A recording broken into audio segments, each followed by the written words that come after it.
नमस्कार विद्यार्थी मित्रांनो, आपल्या सर्वांचे वायफाय स्वाध्याय या एज्युकेशनल यूट्यूब चॅनलवर मी दीपक पाटील हार्दिक स्वागत करत आहे। विद्यार्थी मित्रांनो, आजच्या व्हिडिओमध्ये आपण तुमच्या इयत्ता 10वीच्या इतिहास या पुस्तकातील पाठ क्रमांक 2 इतिहास लेखन भारतीय परंपरा या पाठावरील संपूर्ण स्वाध्याय या एकाच व्हिडिओमध्ये बघणार आहोत। चला तर विद्यार्थी मित्रांनो, आता वेळ वाया न घालवता आपल्या स्वाध्यायाला सुरुवात करूया। स्वाध्याय इयत्ता 10वी इतिहास पाठ क्रमांक 2 इतिहास लेखन भारतीय परंपरा संपूर्ण स्वाध्याय। प्रश्न क्रमांक 1, दिलेल्या पर्यायांपैकी योग्य पर्याय निवडून विधाने पूर्ण करा। 1. भारतीय पुरातत्व सर्वेक्षण खात्याचे टिंबटिंब हे पहिले सरसंचालक होते। तर दिलेल्या 4 पर्यायांमधून बरोबर उत्तर आहे अ. Alexander Cunningham. म्हणून उत्तर भारतीय पुरातत्व सर्वेक्षण खात्याचे अलेक्झांडर कनिंगहॅम हे पहिले सरसंचालक होते। 2. हितोपदेश या संस्कृत ग्रंथाचा टिंबटिंब यांनी जर्मन भाषेत अनुवाद केला। तर इथं काही पर्याय आपल्याला दिलेले आहेत, त्यापैकी योग्य पर्याय आहे ब. Friedrich Max Muller. म्हणून उत्तर होतं हितोपदेश या संस्कृत ग्रंथाचा फ्रेडरिक मॅक्स म्युलर यांनी जर्मन भाषेत अनुवाद केला। पुढीलपैकी चुकीची जोडी ओळखून लिहा। तर इथं काही जोड्या दिलेल्या आहेत मित्रांनो। जोडी 1 हू वेअर द शूद्राज, त्याच्यासमोर दिलेला आहे वंचितांचा इतिहास। 2 नंबरमध्ये स्त्री पुरुष तुलना, पुढे त्याच्यात दिलेला आहे स्त्रीवादी लेखन। 3ऱ्या क्रमांकावर the Indian war of independence 1857, पुढे दिलेला आहे मार्क्सवादी इतिहास। आणि 4 मध्ये ग्रँड डप वसाहतवादी इतिहास। याच्यातील चुकीची जोडी ही आपल्याला ओळखायची आहे, म्हणून उत्तर येतं चुकीची जोडी the Indian war of independence 1857 मार्क्सवादी इतिहास। बाकीच्या सर्व जोड्या ह्या बरोबर आहेत। प्रश्न क्रमांक 2, पुढील विधाने सहकारण स्पष्ट करा। तर इथं पहिलं विधान दिलेलं आहे प्रादेशिक इतिहास लेखनाला चालना मिळाली।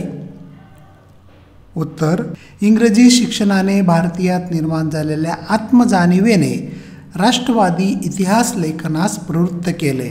आपल्या प्रादेशिक वैशिष्ट्यांकडे इतिहासकारांचे लक्ष वेधले गेले। ब्रिटिश अधिकाऱ्यांनी लिहिलेल्या भारताच्या पूर्व ग्रहदूषित इतिहासाला भारताच्या विविध प्रांतातील इतिहास लेखकांनी विरोध केला।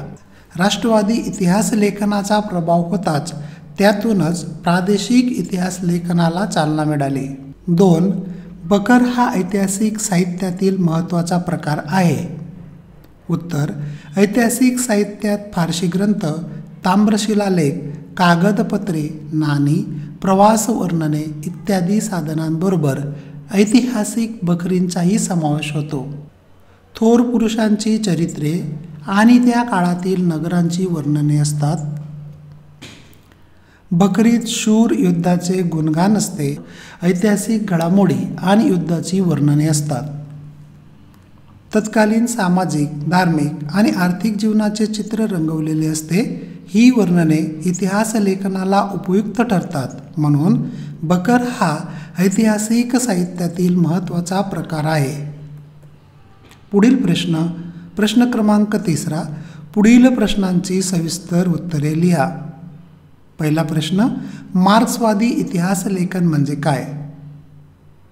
उत्तर स्वातंत्र्योत्तर काळात भारतीय इतिहास लेखनात जे नवे वैचारिक प्रवाह आढळून येतात त्यात मार्क्सवादी इतिहास लेखन हा एक प्रमुख प्रकार आहे। मार्क्सवादात वर्गसंघर्षावर भर दिलेला आहे। मार्क्सच्या विचारांवर आधारित जे इतिहास लेखन केले गेले त्याला मार्क्सवादी इतिहास लेखन असे म्हणतात। मार्क्सवादी इतिहास लेखनात आर्थिक व्यवस्थेतील उत्पादनाची साधने, पद्धती आणि उत्पादनाच्या प्रक्रियेतील मानवी संबंध यांचा प्रामुख्याने विचार केलेला आहे। प्रत्येक सामाजिक घटनेचा सर्वसामान्य लोकांवर काय परिणाम होतो याचे विश्लेषण करणे हे मार्क्सवादी इतिहास लेखनाचे मुख्य सूत्र आहे.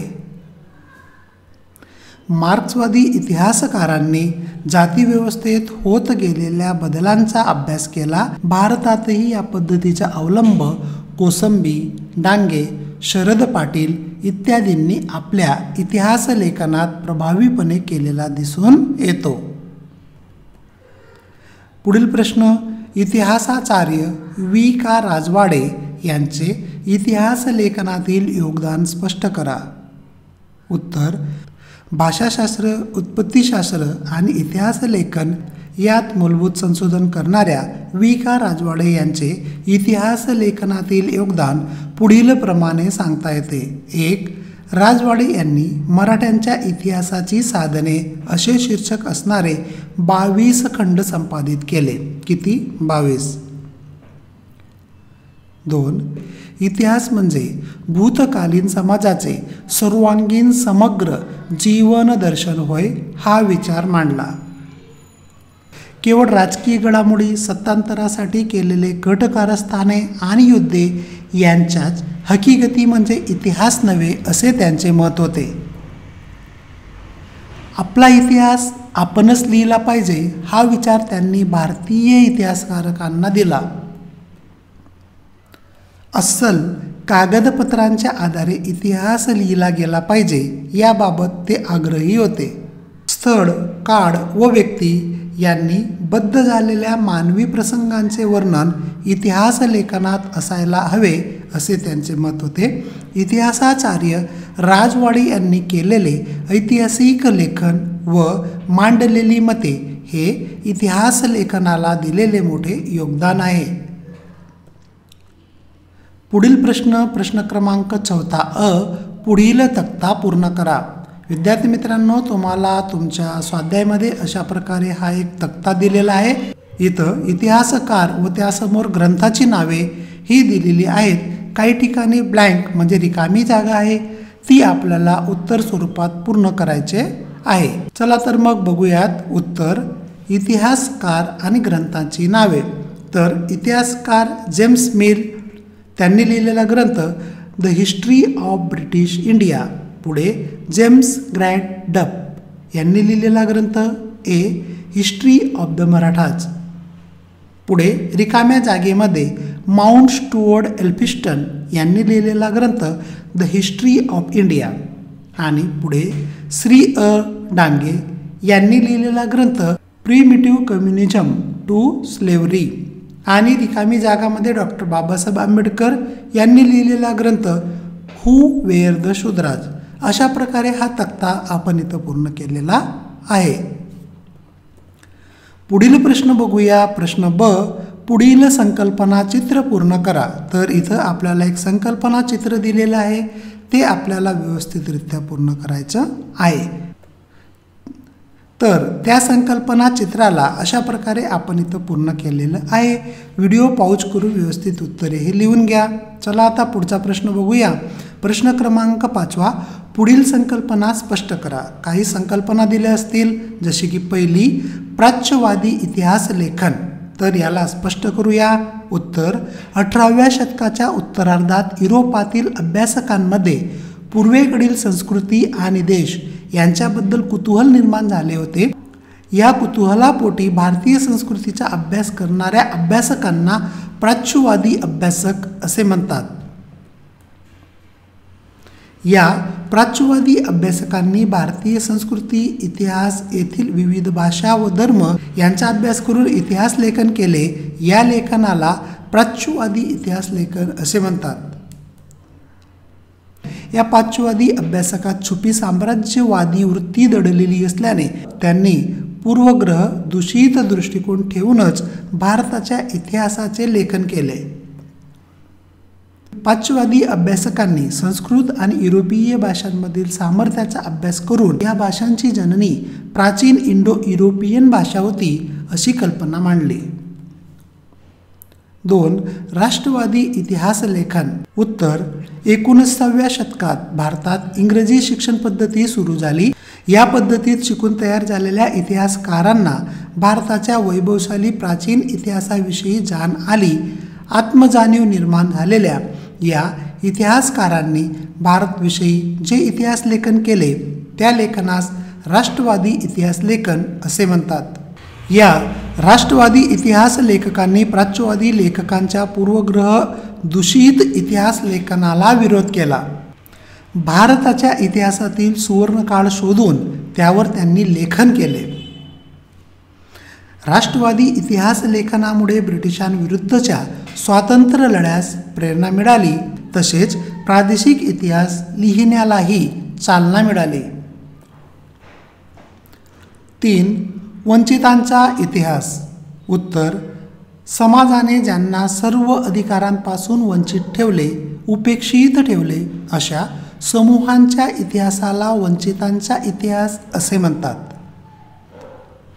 मार्क्सवादी इतिहास लेखनाच्या परंपरेतून वंचितांचा इतिहास लिहिण्याची परंपरा सुरू झाली. इटालियन तत्त्वज्ञ अँटोनियो ग्राम्ची याने इतिहास लेखनाची सुरुवात समाजाच्या तळाशी असलेल्या सर्वसामान्य लोकांपासून करण्याची कल्पना मांडली. भारतात महात्मा फुले व डॉक्टर आंबेडकर यांच्या लेखनात वंचितांच्या इतिहासाचा विचार दिसून येतो.